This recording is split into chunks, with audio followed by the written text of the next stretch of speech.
Assalamu alaikum everyone, welcome back to my channel and welcome back to another video. Today we are going to discuss the most famous poem Daffodils. ये basically जो poem daffodils है इसके दो नाम हैं. एक है I wandered lonely as a cloud and the second one is daffodil. So this beautiful poem is basically written by William Wordsworth. ये इसकी बहुत पॉपुलर और बहुत फेमस पोएम है जो इसका आइडिया इसके माइंड में इस तरह से आया था कि वो अपनी बहन के साथ एक दफ़ा फॉरेस्ट में जो है वो घूम रहा था. तो वहाँ पे उसने जो है ये डैफोडिल्स देखे थे, ढेर सारे फूल इसके देखे थे डैफोडिल के. तो ये डैफोडिल्स बेसिकली इस तरह के ये येलो कलर के और वाइट कलर में ये फूल होते हैं. सो वो ये जो राइटर है ये इन फूलों से इतना इंस्पायर हुआ था कि उसने ये पोएम लिख डाली थी.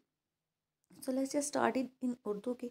इसको हम ट्रांसलेट करते हैं उर्दू में और हम इनको डिस्कस करते हैं कि बेसिकली क्या पर्पस था, क्या फील कर रहा था पोइट जो उसने ये पोएम लिखी. So the first stanza, basically this poem has four stanza and I will explain stanza by stanza one by one in Urdu. Okay, so first is I wandered lonely as a cloud. इसमें poet ये कहता है कि मैं इस बादल की मानिद, इस बादल की तरह आवारा फिर रहा था या फिर चहलकदमी कर रहा था. That floats on high overs valleys and hills. कह रहा है कि जो वादियों और पहाड़ों के ऊपर तैरता रहता है. मतलब कि उस बादल, ये अपने आप को बादल से कंपेयर कर रहा है. When all at once I saw a crowd, कि कहता है कि यकायक मेरी नज़र जो है एक सुनहरी कमल के फूल के जो है एक जो क्राउड, मतलब उसको हम बोलेंगे कि बहुत ज़्यादा तादाद में थे, वहाँ पर पड़ी. A host of golden daffodils. Again I have discussed इसके सुनहरी फूल और ढेर सारे फूल थे उन पे. Beside the lake beneath the trees, के जो झील के किनारे पर थे और दरख्तों के साए तले थे या फिर दरख्तों के नीचे थे, हम कहते हैं उन्हें. Fluttering and dancing in the breeze, कहते हैं कि ठंडी हवा में वो जैसे झूम रहे हों और डांस कर रहे हों, नाच रहे हों. फिर उसके बाद पोइट कहता है कि continuous as the star the shine, कि जिस तरह एक साथ सितारे जो हैं आसमान पे चमकते हैं. अब जो है पहले वो अपने आप को कंपेयर कर रहा था बादल से, अब वो फूलों को कंपेयर कर रहा है सितारों से.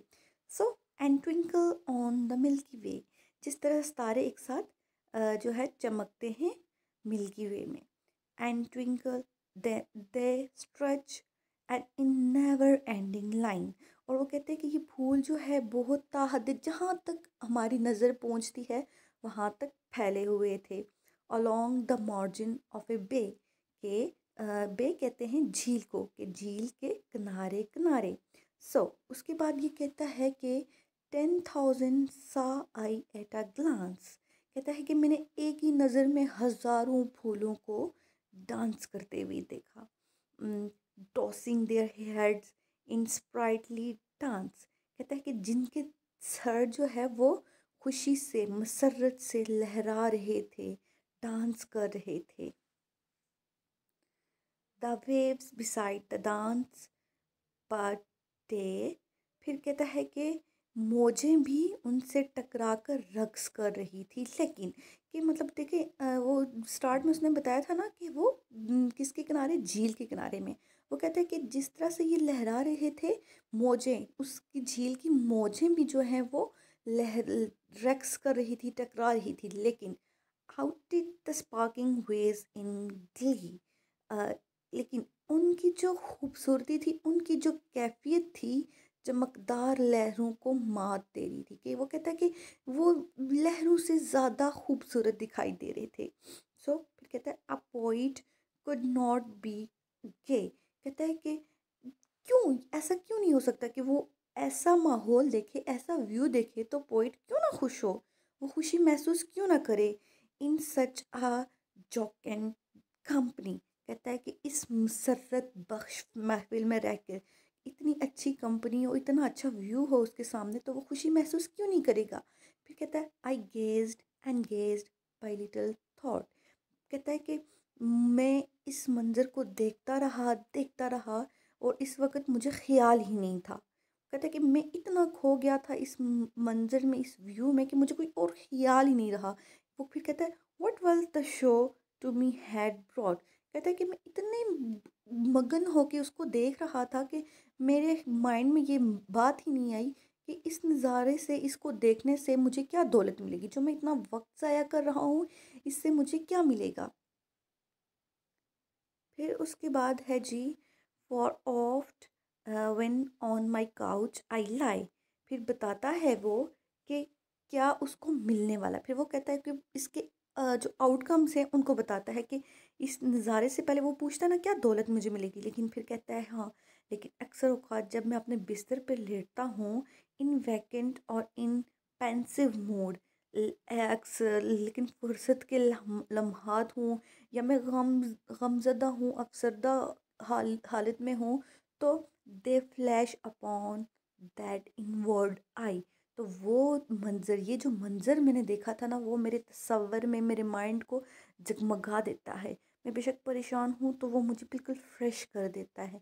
मेरे माइंड में जो है वो एक ताज़गी भर देता है, which is bliss of solitude. कहता है कि ये तन्हाई के लिए मेरे लिए रहमत का सबब बन जाता है। तन्हाई में मेरे लिए ये साथी बन जाता है, ये जो व्यू होता है मेरे माइंड में आता है। And then my heart with pleasure fills. और वो कहता है कि और उस वक़्त जब मैं बहुत परेशान होता हूँ, गमज़दा हालत में होता हूँ, तो उस वक़्त जो है मेरा दिल खुशी से मामूर हो जाता है, खुशी से भर जाता है। And dance with the daffodils. और वो कहता है कि वो जो कमल के फूल होते हैं ना, वो जैसे रक़्स कर रहे होते हैं मेरे माइंड में, वो जो फ्लैशेस आती हैं, उसी तरह करके मेरा दिल जो है झूमना शुरू कर देता है। So this was all about this poem. तो अब हम नेक्स्ट वीडियो में जो है इस पोइम के जो है वो इसकी राइम स्कीम और इसके पीछे क्या मीनिंग्स, बीनीथ मीनिंग्स क्या थे, और उनको हम डीपली डिस्कस करेंगे। अभी तो हमने अपेरेंट मीनिंग्स डिस्कस किए हैं, इंशाल्लाह नेक्स्ट वीडियो में हम मिलेंगे जिसमें हम इसको जो है डीपली डिस्कस करेंगे। Thanks for watching. अगर आप मेरे चैनल में न्यू हैं तो please do share and subscribe and like my video. Thank you so much. अल्लाह हाफिज़।